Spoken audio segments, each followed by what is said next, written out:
Hi, and welcome to another week's Tips for AI Trailblazers. I'm Kathleen Perley, your host and founder of Demystify. This week, I'm going to show you how to utilize one of my favorite AI tools, which is called Beautiful.ai. This is an easy way to generate presentations. And what I love most about it is that it automatically exports into PowerPoint, so you can make any additional further changes in that environment. So I'm going to show you some of my favorite features of that tool, and hopefully you can leverage it too. So let me go ahead and share my screen. Let's share my screen. Okay, let me get this Zoom thing out of the way. All right, so what you can see here is you have the ability to start with a blank presentation. They do have a lot of great existing templates that you can leverage from HR to marketing to finance that kind of already have standard reporting presentations that you would typically do for any type of business. But what I really love is the ability to generate with AI. And this allows you to utilize an AI chatbot kind of feature to have a conversation and prompt a full presentation development like you would a ChatGPT. So in this, we're going to ask it to help us draft a presentation regarding a fake company's cupcake sales and pull highlights from our latest sales report and provide recommendations. So you can also upload data into this. So you have the ability to add your own prompt. And then you can actually upload any additional data. So this is some synthetic data that I'm using just as a proof of concept. Do note that you have to upload anything. It has to be a TXT file, a Word doc, or PDF. So you'll simply click Generate Presentation. And it may take a few minutes. Usually it's probably about 1 to 2 minutes to generate a presentation. It'll plot its own narrative and create those visualizations. So this is automatically generating that presentation, as I mentioned before. And then you still have the ability to edit. And I'll show you some of those quick little features. So this is a cupcake sales presentation. It is pulling in a photo from Cupcake. Now, if, for example, I did not like this photo, I could replace the image. Now, from here, you have the ability to upload images, or you can simply search for an image. So we can say cupcake. And let's say I want to use this one. It leverages Unsplash, which is one of my favorites as well. You can adjust the layout if you'd like to. I know oftentimes that is a huge feature. So if you wanted to kind of make it more like this type of layout, you can. It's very easy to do. You can change the text, you can edit. So this is something I really love from these types of features. Now let's go to some of the other slides. You might see, okay, this is kind of giving us some overviews. It's pulling in some automatic icons, if you will. But let's say I wanted to add an additional component here.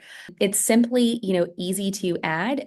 And this one's saying that it doesn't have the ability to add it because there's too much text going on, which is kind of interesting. Usually you do, but you have the ability to change the orientation, which is great, and then really kind of automatically adjust things. Let me go to the next slide so I can show you, right, cupcake flavors sold. So we have cookies and cream, carrot, and strawberry. So if I wanted to add an additional item, it simply just adds another item. So if I wanted to put, let's say, vanilla, it could easily add that if I wanted to add another one. And so you can see it kind of starts to readjust. And you could have it rearrange into 3 columns if you'd like. You could have it be a icon list, which will change kind of some of the features as it pertains to that, a numbered list. So this is a great way to easily adjust some of these presentations. The other thing I will tell you that I really like about this is the ability to adjust the color palette. So you have the ease of use in terms of editing the theme. And so when you edit the theme, you can actually import from an existing PowerPoint slide presentation as long as you actually set up the design slides themselves and not just edit manually on top of it.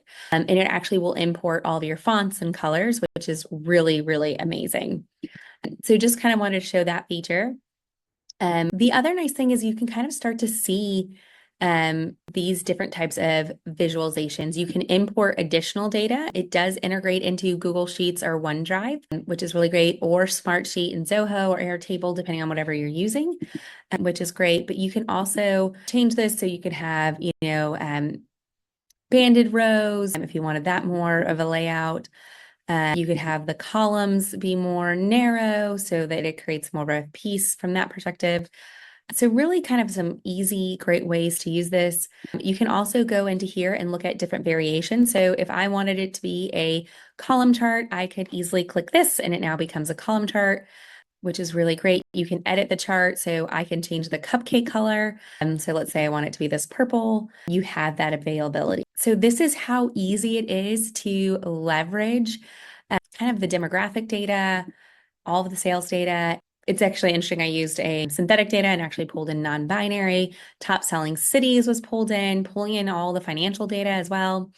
And what I love about kind of cupcake trends and some of the things that we're seeing here is the ability to add additional milestones where it will auto kind of resize everything. So you're not constantly having to modify or move things to get them to fit. So really love this tool. It has been a huge time saver for me in making really beautiful designed presentations, whether that's for my class and when I'm teaching, to giving keynote lectures, or really trying to help illustrate an idea to friends. I know if you're one of those people who builds these great presentations to figure out where you're going to go, maybe you finally will be able to win with the use of Beautiful AI.